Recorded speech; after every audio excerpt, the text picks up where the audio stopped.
Luz e Paz para hoje.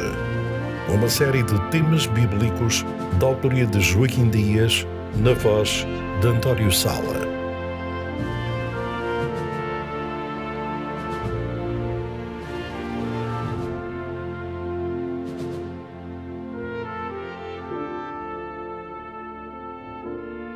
Nota de referência número 1. O facto de se apresentar especificamente 22 temas bíblicos não tem nenhum significado especial, nem se trata de um número fixo. A Bíblia é um livro inesgotável. O ouvinte interessado pode continuar a aprofundar os seus conhecimentos. É com essa intenção que partilhamos algumas ferramentas que o poderão auxiliar nesse estudo. Surgiu, há uns anos atrás, uma edição especial da Bíblia, a Bíblia para mim.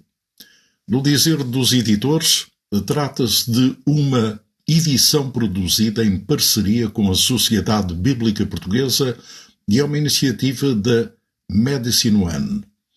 Esta empresa portuguesa baseia a sua atuação no mercado nos princípios contidos neste livro e é gerida por pessoas que foram positivamente influenciadas pelo estilo de vida que ele propõe. A Bíblia para mim, página 4. A pensar nas pessoas que não estão habituadas nem habilitadas para realizar um estudo e encontrar as respostas para determinadas situações de vida, os editores preocuparam-se em facilitar a pesquisa dos melhores textos bíblicos e compilaram-nos dentro de vários temas do cotidiano. Existem mais de 800 textos encadeados que permitem realizar uma leitura sequencial sem precisar de saber onde se encontram os livros do Velho e do Novo Testamento. A Bíblia para mim, interior da capa.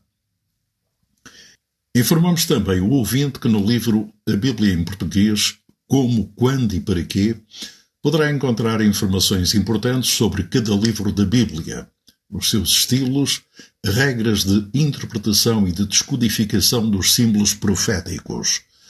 Estes conteúdos estão disponíveis nos capítulos 6, 7, 8 e 9 do livro já mencionado. Para os ouvintes mais interessados, o autor tem reservado 200 exemplares deste seu livro para oferecer gratuitamente. Bastará apenas escrever um e-mail para jdiasgrilo@gmail.com com o seu endereço postal e os primeiros 200 ouvintes receberão o livro sem qualquer custo na morada indicada.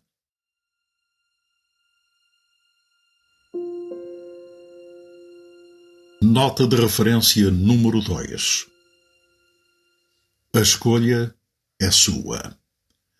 Certamente fez a boa escolha e por isso merece um prémio. É uma oferta para si porque tomou a boa decisão e teve a perseverança para chegar até este importante tema. Jesus, a luz do mundo. Recordando as palavras do Senhor Jesus, portanto, ele mesmo disse: mais bem-aventurada coisa é dar do que receber. Atos 20, 35. O autor oferece gratuitamente o exemplar do livro O Grande Conflito de Ellen White aos leitores interessados. Bastará para tal solicitá-lo enquanto ainda dispomos de estoque, escrevendo um e-mail para jdiasgrilo@gmail.com, indicando o respectivo endereço postal para envio gratuito.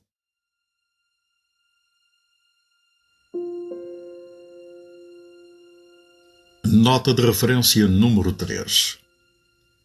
No livro Mil Cairão ao Teu Lado, encontramos a história verdadeira e tocante de uma família que escolheu ser fiel a qualquer custo e encontrou refúgio na sombra do Todo-Poderoso. Suzy Hassel Mundi, filha mais nova de Franz Hassel, escreveu a impressionante história do seu pai durante a Segunda Guerra Mundial, assim sintetizada. Certo dia, Franz Hassel, que era conhecido como o leitor da Bíblia, e que dela falava aos seus companheiros, foi chamado para comparecer no gabinete do comandante da sua companhia, que lhe perguntou: acreditas que a Alemanha vai ganhar a guerra? Consciente das implicações disciplinares da sua resposta àquela pergunta, Hassel, por seu turno, perguntou: o meu comandante interroga-me como cidadão comum ou como chefe militar? Sim, como militar, afirmou o comandante. Perante esta resposta, Hassel disse não acreditar que a Alemanha ganhasse aquela guerra. Perante tão surpreendente ousadia, o comandante prosseguiu o interrogatório. Ele queria saber em que se fundamentava a sua convicção. Franz Hassel, humilde, mas corajoso, tirou da algibeira a sua Bíblia, que sempre o acompanhava. Ele leu para aquele militar a profecia do capítulo 2 do livro do profeta Daniel, enfatizando o final da respectiva interpretação. Não se ligarão um ao outro, assim como o ferro não se liga com o barro. Daniel 2,43. O comandante ficou com a Bíblia e deu ordem para se retirar.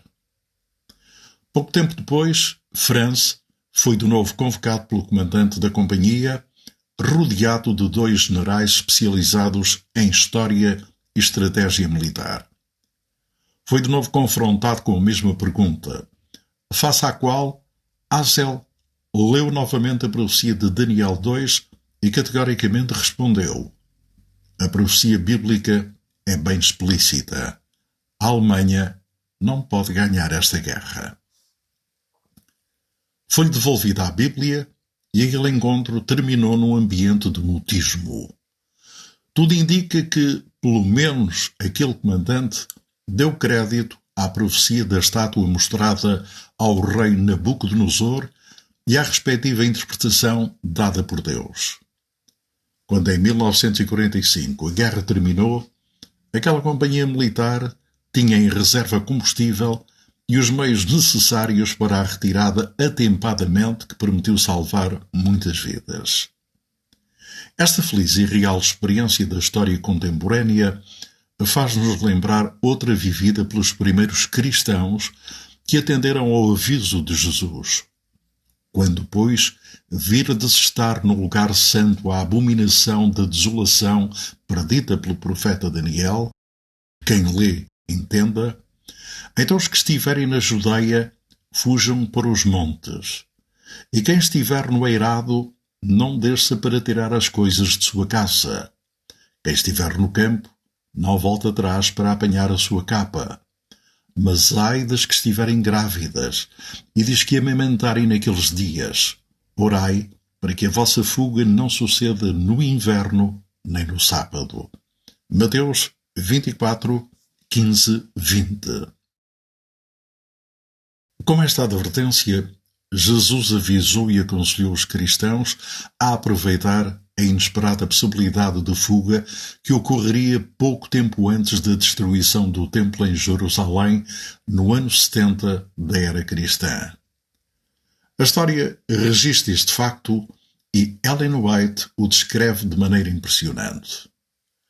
A quando da inesperada retirada de Céstio e a arrogante investida dos judeus, ambos os exércitos estavam totalmente empenhados na luta e os cristãos, conhecedores e obedientes às palavras de Jesus, aproveitaram aquela possibilidade para fugir da cidade de Jerusalém. Assim, todas as predições de Cristo relativas à destruição de Jerusalém cumpriram-se à letra. Apareceram sinais e maravilhas. Durante 7 anos um homem esteve a subir e a descer as ruas de Jerusalém, declarando as desgraças que sobreviveriam à cidade. Este ser estranho foi preso e açoitado, mas aos insultos e maus tratos respondia somente: ai, ai de Jerusalém. Ele foi morto no cerco que havia predito. Nenhum cristão pereceu na destruição de Jerusalém. Depois que os romanos, sob Céstio, cercaram a cidade, inesperadamente abandonaram o cerco quando tudo parecia favorável a um ataque imediato. O general romano retirou as suas forças sem a mínima razão aparente. O sinal prometido, narrado em Lucas 21, 20-21, fora dado aos cristãos expectantes. Os acontecimentos foram encaminhados de tal modo que nem os judeus nem os romanos impediram a fuga dos cristãos. Com a retirada de Sestio, os judeus foram ao encalço do seu exército e, enquanto ambas as forças estavam assim completamente empenhadas em luta, os cristãos de todo o país tiveram o ensejo de escapar sem ser molestados, rumo a um local seguro, a cidade de Pela. O Grande Conflito, capítulo 1. Da mesma maneira, com o cumprimento dos sinais precursores da segunda vinda de Cristo, deixados na Bíblia, sinais do mundo físico, político, social, moral, económico, religioso e proliferação da pobreza, doença e morte, tudo indica que se aproxima não um cataclismo cósmico, mas a instauração do Quinto Império Universal, representado pela pedra que simboliza Jesus Cristo. Sim, esse mesmo Cristo que veio ao mundo não para condenar, mas para salvar e reintegrar o planeta Terra na harmonia universal. João 3,17, 2ª Epístola aos Coríntios 3,17, Apocalipse 21, 1,4. Deus, no seu amor e cuidado para nos guiar neste mundo, não fará coisa alguma sem primeiro revelar o seu segredo aos seus servos, os profetas. Por isso, hoje, mais do que nunca, é importante estudar a Bíblia e prestar atenção às profecias do fim. Permaneçamos, pois, atentos à palavra profética que brilha em lugar escuro. Como aconselha a palavra inspirada, crede no Senhor vosso Deus e estareis seguros. Crede nos seus profetas e prosperareis. Amós 3,7. Segunda Epístola de Pedro 1,19. Segundo livro de Crônicas 20:20.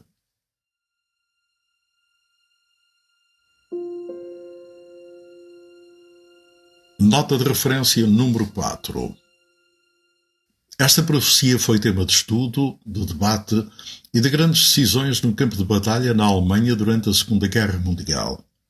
Juntamente com outras profecias, traça a história do mundo, evoluindo do político para o religioso, apresentando alguns dados comprovados pela história universal. Com efeito, os factos narrados nesta profecia começam com o Império de Babilónia, que reinou soberanamente entre 508 e 338 a.C., e vão até ao tempo do fim. Estes factos têm que ver com a sucessão dos vários impérios universais, de onde emergiu a estrutura política da Europa. Também como aditamento ao que anteriormente foi apresentado, relativo aos casamentos reais na Europa, apesar da profecia dizer: misturar-se-ão pelo casamento, mas não se unirão um ao outro.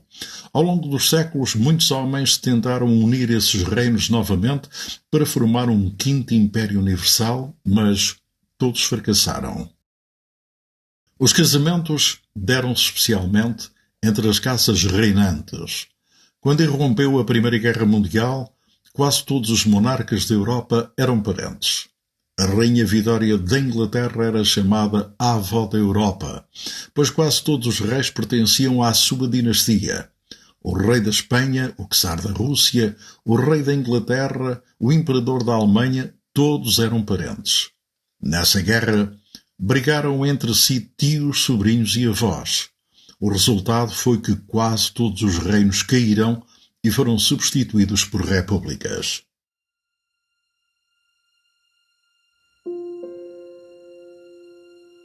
Nota de referência número 5.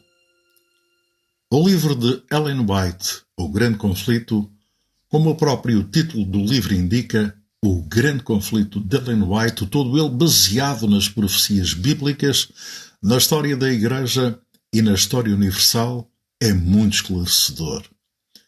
Esta obra trata sobre a grande rebelião surgida no céu e depois transferida para o planeta Terra. É um livro para ler e comparar com a Bíblia e a história. Dada a extensão da obra e a intenção de melhor compreender os temas aqui apresentados relacionados com o aparecimento do pecado, o plano da salvação e a restauração da ordem mundial, incluindo esta Terra, sugere-se, para uma informação mais rápida, a leitura do prefácio, introdução e do capítulo número 29, intitulado A Origem do Mal, assim como os demais conforme o interesse de cada um.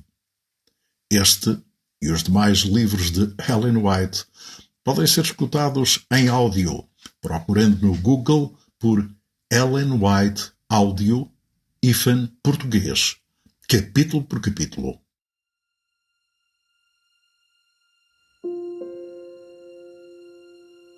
Nota de referência número 6.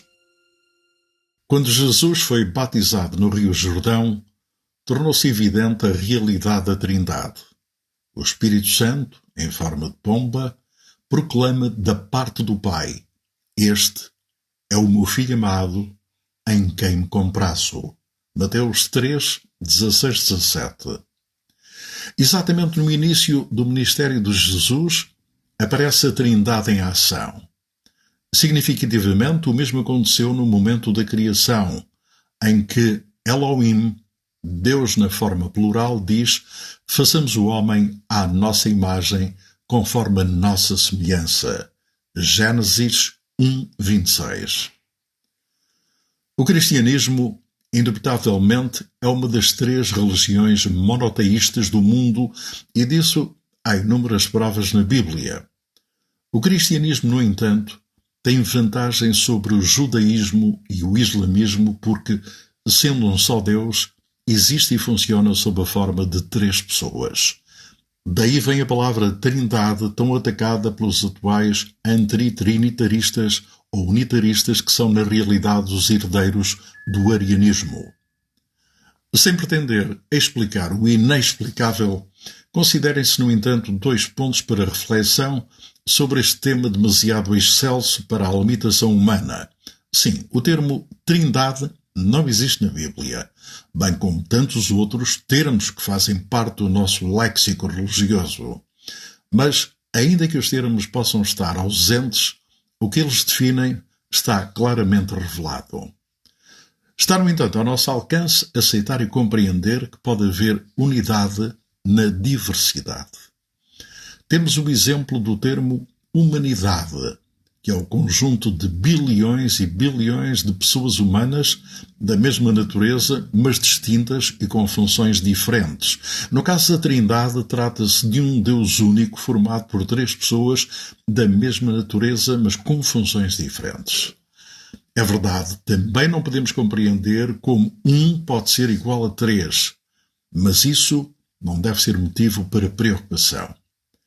Numa cerimónia de casamento, o oficiante advertiu o noivo: João, vai haver momentos delicados no teu convívio conjugal com a Alícia, em que tu, atônito, dirás: Alícia, eu não te compreendo. Mas não te preocupes com isso. O que a Alícia mais precisa é que tu a ames, mesmo quando não a compreendes.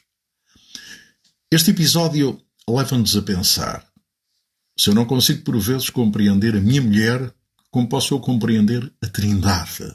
Ou seja, como posso eu compreender Deus na sua plenitude? A boa notícia é que Deus não necessita de que eu o compreenda. Ele simplesmente deseja que eu o ame. Ao sobrepor o entendimento ao amor, o homem entra num beco sem saída. Bastará imaginar 3 situações virtuais sem a Trindade, no plano da salvação, apenas o Deus Criador, o Deus Uno, que se aniquilava a si mesmo tomando a forma de servo. Filipenses 2, 7, 8. A. No nascimento do Messias seria o Deus Uno que nasceria homem do ventre de Maria. B. No batismo seria o Deus Uno a proclamar-se: eu sou aquele em quem me compraço. C. Na cruz, teria que dizer a si mesmo antes de expiar: a mim entrego o meu espírito. A situação mais caótica e proibitiva, no entanto, seria o facto do trono de Deus no céu ficar vazio, pois Deus se tinha despojado a si mesmo e estaria nesta terra, na forma de servo, morto no sepulcro 3 dias e 3 noites. O inimigo poderia lançar os ataques mais ambiciosos para tomar o controle do universo, porque o Deus Uno estava limitado à condição humana. Isso seria impensável. Basta de ficção humana. É trágico para o homem, só porque não pode compreender a Trindade, arriscar-se a fazer do Redentor e do plano da salvação uma farsa. É melhor reconhecer a sua limitação humana, acatando reconhecida e alegremente que as coisas encobertas pertencem ao Senhor nosso Deus, mas as reveladas nos pertencem a nós e a nossos filhos. Deuteronômio 29:29. Com esta postura de humildade e honestidade intelectual, o limitado ser humano, graças à omnisciente, omnipotente e omnipresente atuação de Deus, exemplificada na Trindade, é levado a amar mais Deus e pode sentir-se feliz e seguro com a graça de Jesus Cristo, o amor de Deus e a comunhão do Espírito Santo. Segunda Epístola aos Coríntios 13:13.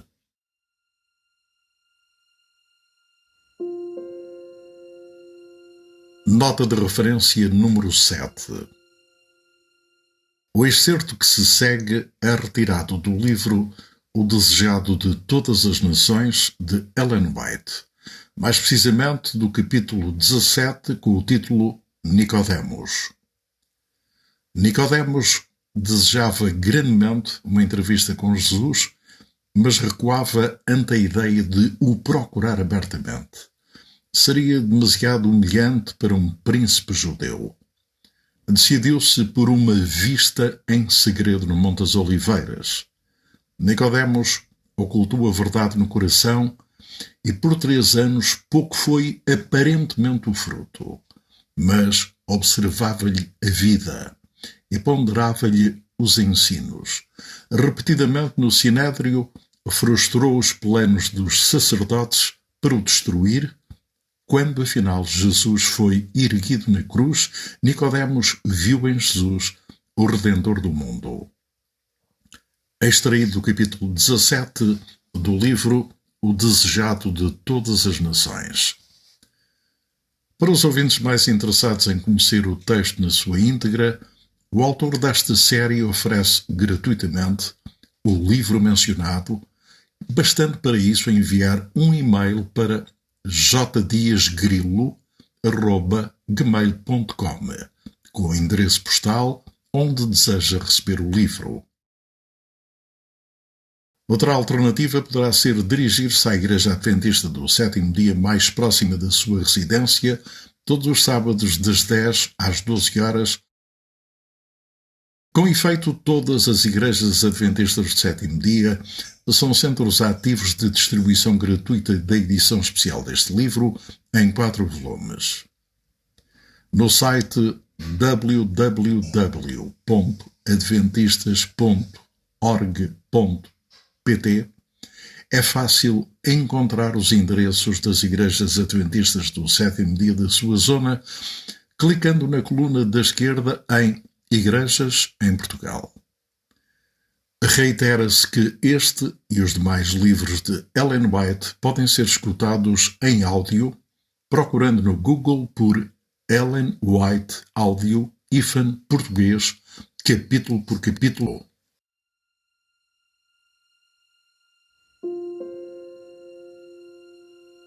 Nota de referência número 8.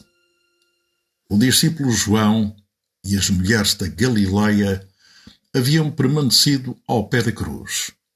Não podiam deixar o corpo de seu Senhor nas insensíveis mãos dos soldados e enterrado numa desonrosa sepultura. No entanto, não o podiam impedir. Não lhes era possível obter favores das autoridades judaicas e nenhuma influência tinham junto de Pilatos. Nessa emergência, José de Arimateia e Nicodemos vieram em auxílio dos discípulos. Ambos eram membros do Sinédrio e tinham relações com Pilatos. Ambos, ricos e influentes, decidiram que o corpo de Jesus teria sepultamento condigno. José foi ousadamente a Pilatos e pediu-lhe o corpo de Jesus. O pedido de José foi satisfeito.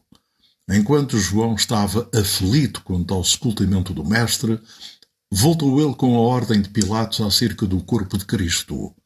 E Nicodemos chegou trazendo uma custosa mistura de mirra e aloés de cerca de 100 libras de peso para seu embalsamento.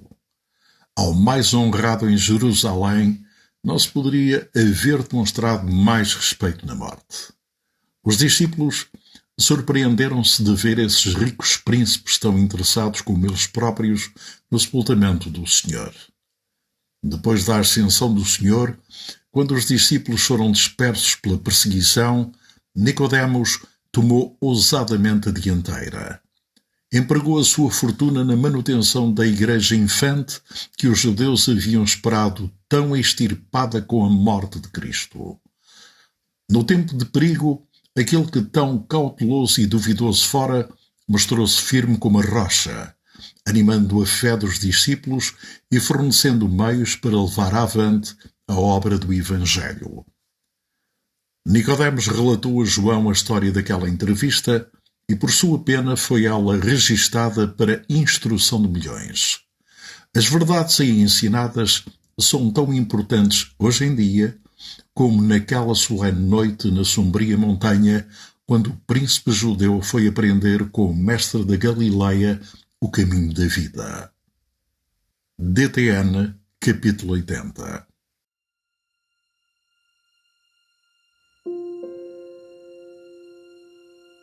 Nota de referência número 9. No seu livro anteriormente citado, Ernesto Ferreira, num estilo humilde e telegráfico, diz-nos sucintamente: desde 1938, o meu ministério na Igreja Adventista do Sétimo Dia tem sido dedicado a atividades administrativas, académicas e durante longos períodos de tempo na direção das revistas Saúde e Lar, Revista Adventista, Boletim Adventista de Angola e Sinais dos Tempos. A partir de 1998, tem colaborado em serviço voluntário com as publicadoras Atlântico e Servir.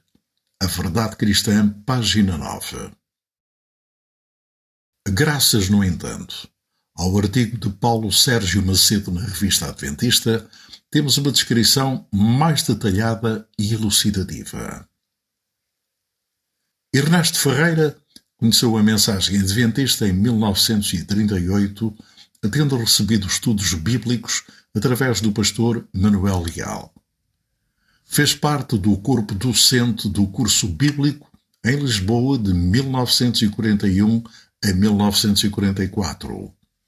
Com a aquisição da Quinta de Santo António em Porto Alegre, continuou a lecionar no então Seminário Adventista de Porto Alegre nos anos letivos de 1943 a 1945.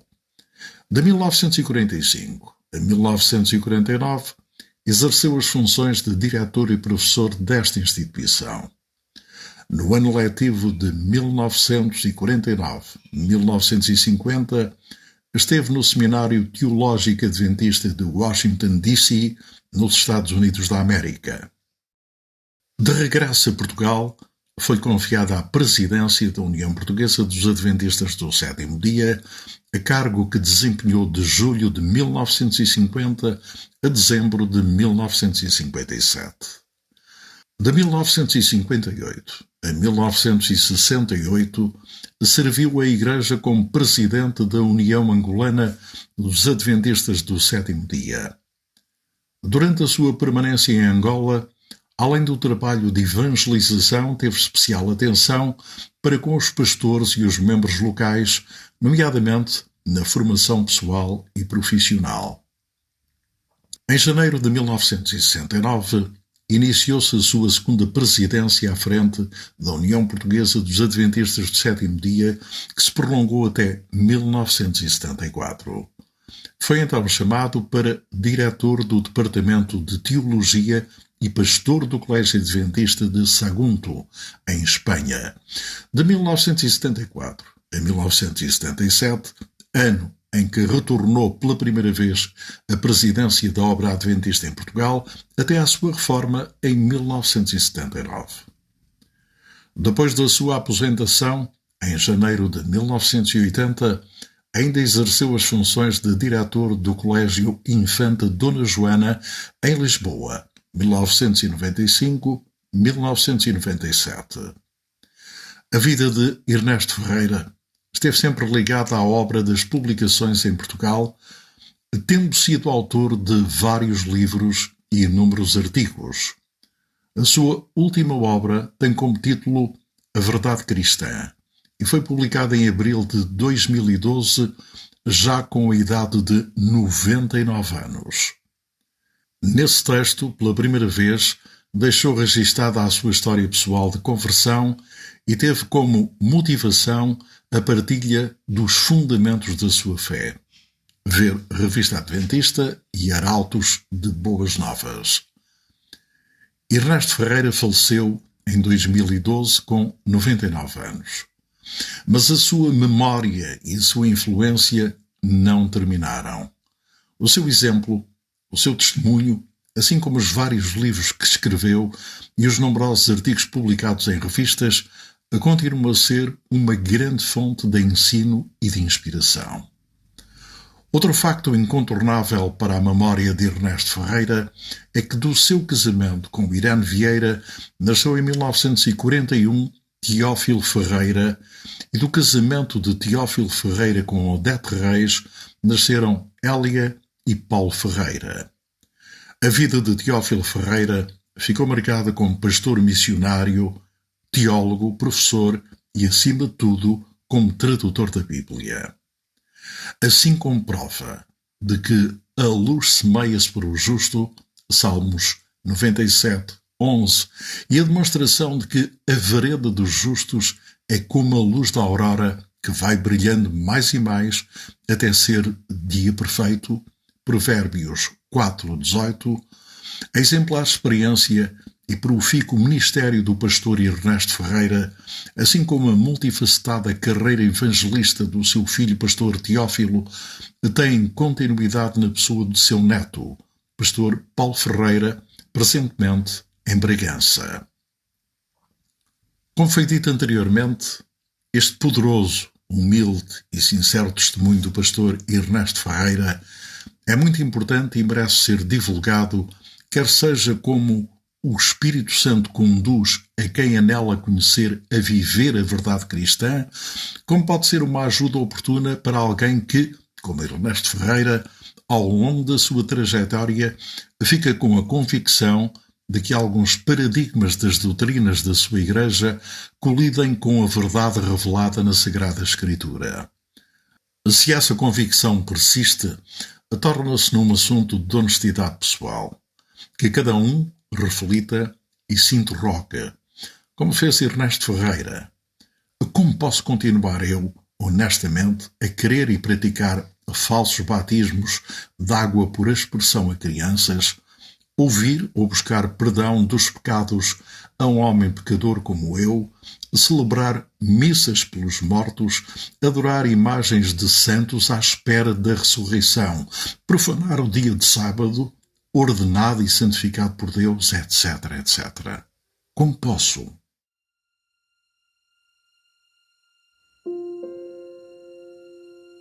Nota de referência número 10. Na célebre parábola dos talentos, Jesus, além de mencionar esse veredito final, teve o cuidado de nos esclarecer sobre o destino e o significado do fogo eterno que é preparado para o diabo e seus anjos. Mateus 25, 31, 41. Mal entendida, esta expressão, limitada ao raciocínio humano, tem gerado muita descrença e ateísmo. A própria Bíblia, no entanto, nos ensina sobre o significado dessa aparente contradição. No penúltimo livro da Bíblia, na Epístola de Judas, é-nos dito que as cidades de Sodoma e Gomorra, havendo-se prostituído, foram postas como exemplo, sofrendo a pena do fogo eterno. Judas 1:17. Além disso, o apóstolo Pedro, ao descrever a destruição daquelas cidades, diz-nos que Deus condenou à destruição as cidades de Sodoma e Gomorra, reduzindo-as a cinza e pondo-as para exemplo aos que vivessem impiamente. A segunda Epístola de Pedro 2:6. Ao juntar estas duas informações bíblicas, que se complementam e tendo em conta que aquelas cidades hoje não continuam a arder, fica claro que esta expressão fogo eterno significa uma pena de consequências eternas, pois o fogo só pode arder enquanto houver combustível. Compreendida esta verdade, vivemos na senda da luz e da paz, que é Jesus, preferindo ouvir no último dia: vinde benditos de meu Pai, possuí por herança o reino que vos está preparado desde a fundação do mundo. Mateus 25:34. Para um estudo mais profundo e compreensivo deste e outros ensinos bíblicos, e para desfrutar já nesta terra da luz e da paz que é Jesus, recomenda-se também os cursos gratuitos de estudos bíblicos da Novo Tempo Portugal, disponíveis em novotempo.pt/Bíblia.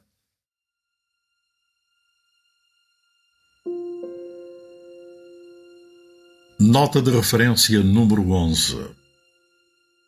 A citação que se segue é da autoria do professor Marcelo Caetano, num desabafo sobre este tema por correspondência com o seu amigo J. Veríssimo Serrão. Pese aos panegiristas devotos da ação do papado, na história de Portugal é preciso distinguir entre os sentimentos católicos do povo e a política da Santa Sé. Com nenhuma potência teve Portugal na sua história diplomática mais conflitos do que com a Santa Sé. De nenhum recebeu mais agravos e teve tão pouco apoio nos momentos cruciais da sua existência nacional. O historiador imparcial tem de reconhecê-lo e não se deixar arrastar por fatores emocionais ou temores de opinião. Tão condenável é o anticlericalismo sistemático como o clericalismo cego.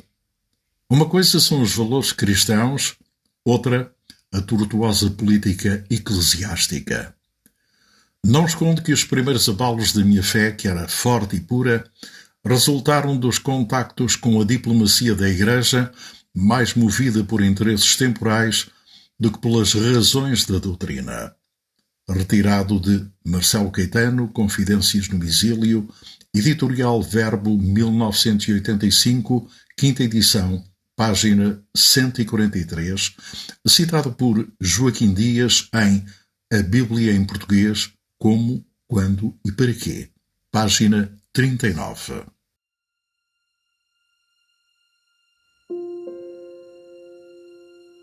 Nota de referência número 12. Eis então alguns textos bíblicos muito elucidativos sobre o sinal distintivo do povo de Deus. Gênesis 2:1-3. E havendo Deus acabado no dia 7º a obra que fizera, descansou no 7º dia de toda a sua obra que tinha feito.